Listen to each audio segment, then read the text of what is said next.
It's a good day for I just got up at 5. I went to bed about 12:30 and woke up at 5, so it's just a bit tired. Yeah, I can see that, yeah. So can you tell us about your character? Sure. Yeah, I play Jonathan Byers, who is Will's older brother, Joyce's oldest son.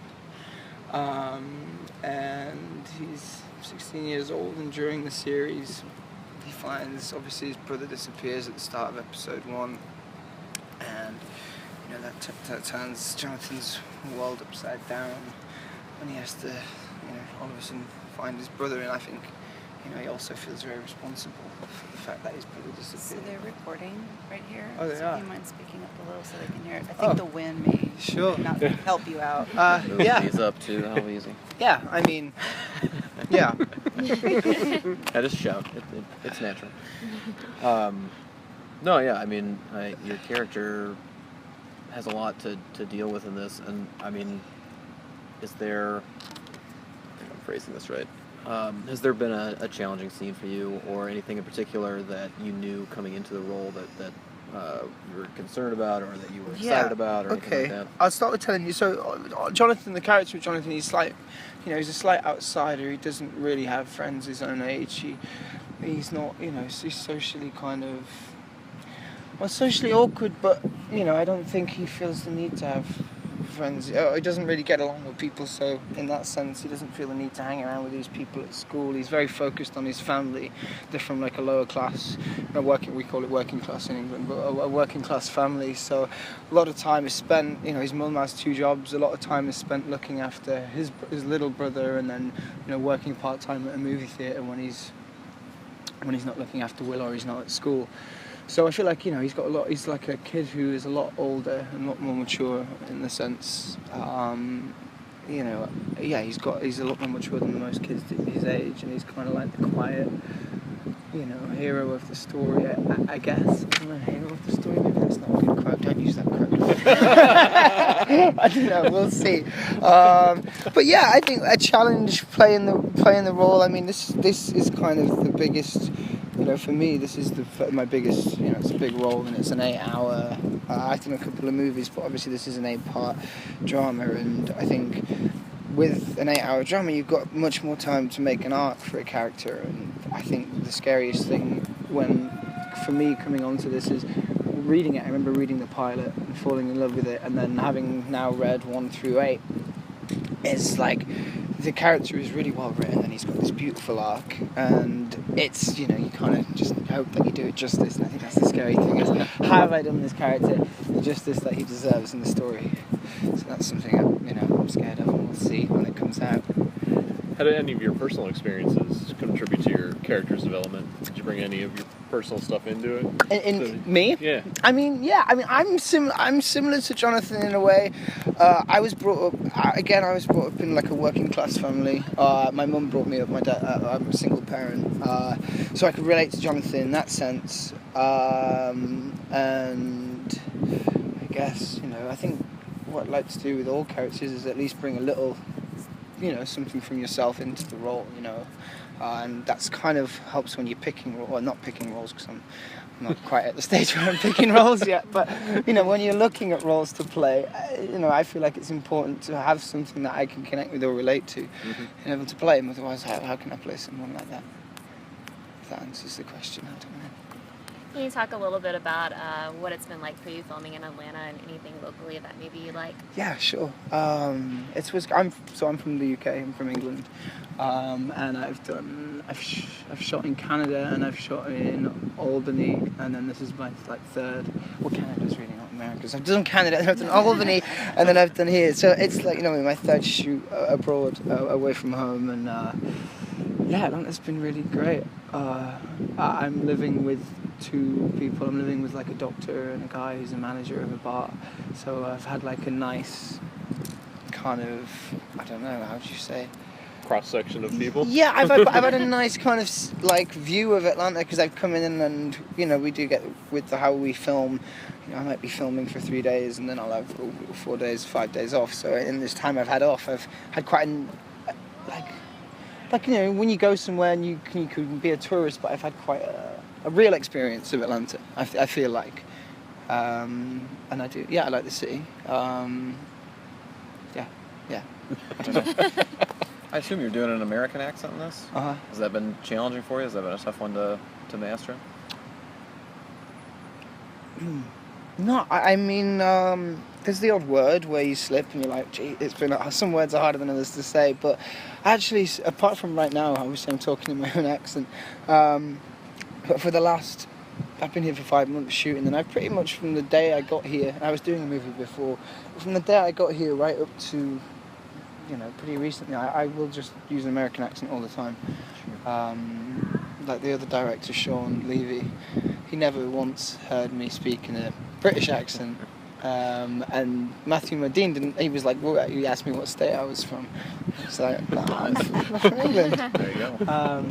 So it's, you know, it's not. It's kind of. Also, I like using an American accent. It's another like way of making you feel less like yourself. You know, it gives you that character. It takes you further away from yourself, which helps. You know, it's kind of nice. I like doing the American. Yeah, the accent. Is there any like local phrases or words that you picked up, like just from living in the area for so long, or y'all? Yeah. I mean, a lot, obviously. Good. I'm trying to think. No. Can you tell me any? No, I can't. I'm not from here. Y'all's the main I mean, one. y'all. Everyone's like, hey, but y'all, you know. Yeah. Makes sense. Is there a certain episode for your character that you're really excited for viewers or fans to see? Yeah. This one's pretty fun. This one's great. Episode 8, for sure. There's a lot. You know, it's the finale, and it's a lot of fun stuff in 8. I don't know what I'm allowed to say and what I'm not allowed to say. They're all on embargo. You can say whatever. I can say whatever I want. We can't say nothing until They he can't says say we anything can. till we Oh, right. Yeah, in episode 8, when Nancy and Jonathan, they decide to go back to my house and finish off what they started by trying to capture and kill this monster that's been haunting them from, like, you know, they've known about from episode 4. So yeah, they decided to go to my house and we set up traps, which is, you know, it's kind of cool. It reminds me of like the Nightmare on Elm Street, where they're setting up traps to catch Krueger. But yeah, they said they were setting up traps and then we're waiting for this monster to come. We have like a scene where we kind of have an intimate moment throughout the story of this first season. There's this relationship between the two characters, Nancy and Jonathan, and you know, it's a relationship where I think they're both, you know, they both have this interest in each other that they wouldn't normally have. The circumstances have aligned them to be like to hang out and have like, they're like partners in crime, I guess, and that allows them to become close to each other. So we have this like nice scene, this beautiful scene before this, and then, you know, it's like, are they gonna kiss? Are they not gonna kiss? And then it's interrupted by her ex-boyfriend Steve knocking on the door, who I've just beaten up in a couple of episodes before, and he comes to apologize, and then it gets really crazy, and then this monster comes, and that was like really fun to shoot. Pulling Nancy out of the tree was good. I don't know how it's gonna. I mean, I'm sure it's gonna look great. There was the fight scene with Steve, who was played by Joe Keery, and that was fun. I did punch him in the face twice, and it was really scary. I punched him, and I was like, "Whoa, stop! I'm so sorry!" And then it was scary. The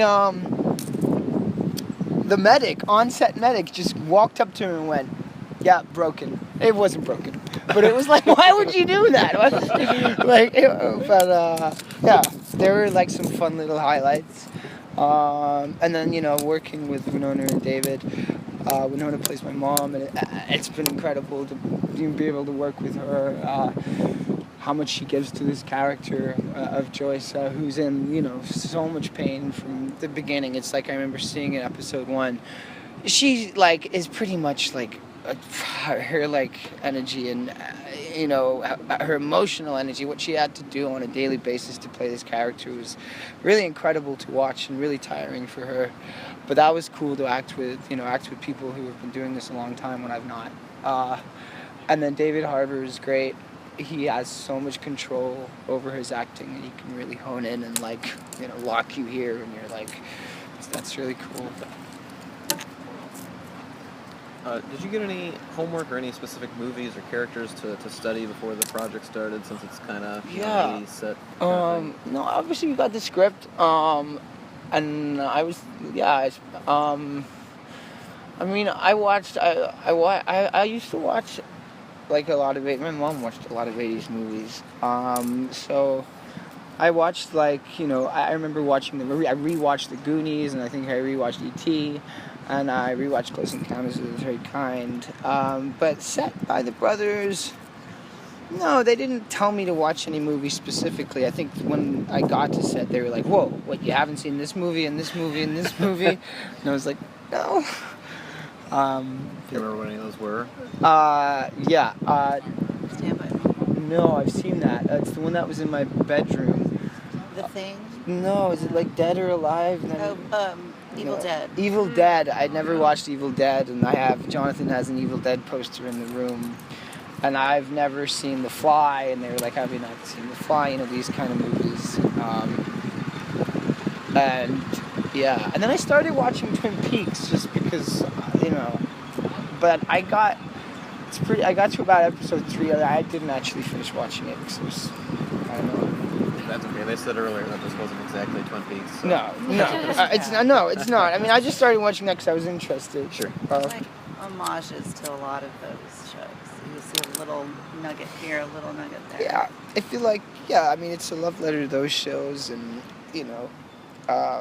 it's really cool because, I mean, I used to watch my mom watched a lot, but so did we, and I think that's really cool because, I feel like older people are going to like the show, but then it's going to be like young kids as well, hopefully, who watch it will be like, it'll open a door to films that they maybe, haven't seen, and it's cool for them too, Awesome. Yeah. All right, well, we're going to let you get back to your nap. It was a long night for you. And, Thank you so much for Thanks, taking Charlie. the time. yeah, no, thanks. It's good meeting you.